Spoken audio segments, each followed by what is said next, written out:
Welcome to Kenton's videos. Enjoy the video. You start by confirming hardware and drivers so the game recognizes input immediately.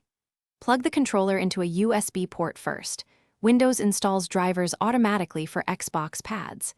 If using DualShock 4, install DS4 Windows.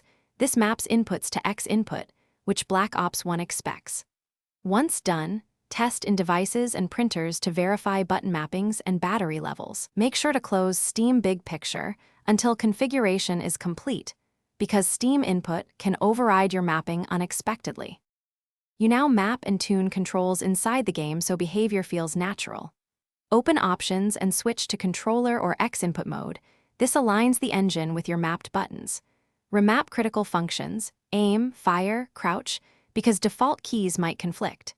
Then adjust horizontal and vertical sensitivity and stick dead zone. Small dead zones reduce lag but risk drift, so increase slightly if drift occurs.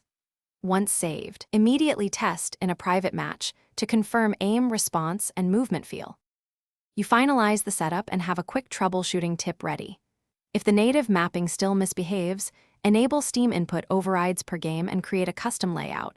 Once done, lock the layout so Steam stops changing bindings. If you experience stick drift, increase the dead zones slightly or recalibrate the controller via Windows settings.